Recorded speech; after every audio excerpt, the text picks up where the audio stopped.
The second website that I would like to talk about is another one that I found to help support our writing. So the students are the audience as well as teachers that would be viewing this book. So typically your students use paper and pencil, and in the elementary years, that can sometimes become just kind of monotonous and boring.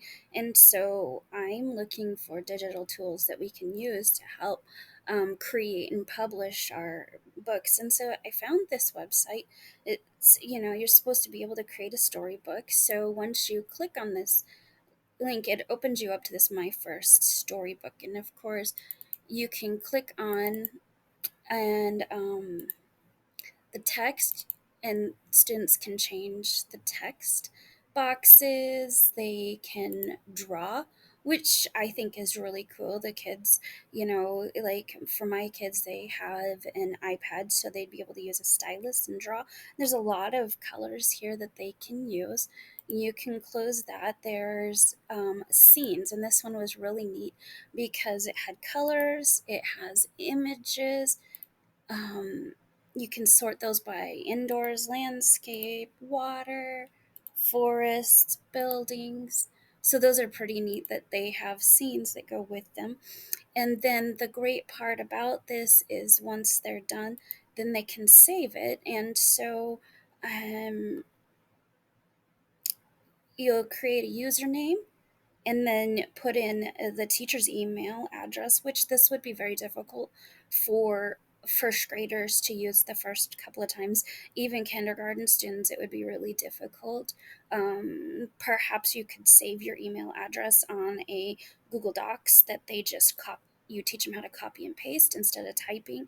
That would be an option for them. And then they create a password, and of course, you click on the agree to the terms and services, and I would have my kids click off of the email updates, and then it says sign me up. And what happens is then that book is emailed to the teacher.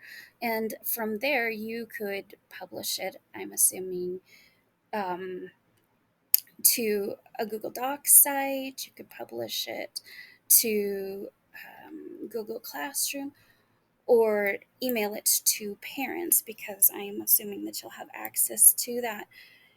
Um, you can go back and storybooks to read.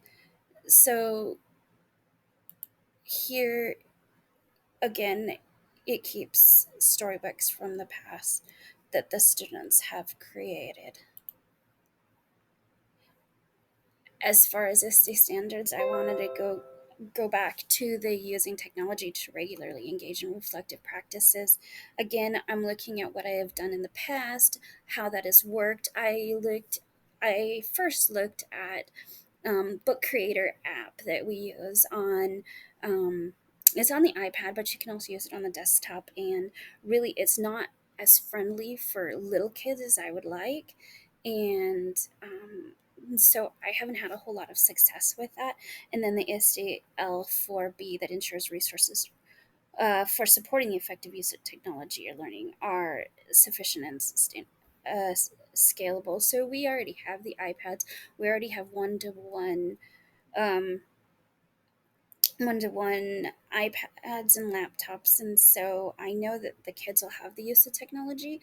And then to be able to get in to do this, this is a free website that I don't foresee there being a problem with individual students getting in there and using it, and then sending this technology um, to their teachers. So once again, I already give you the reasons and the audience and their standards, and this looks like a very interesting website that I would like to try out in the fall and see just exactly what my students would be able to do as far as creating books go.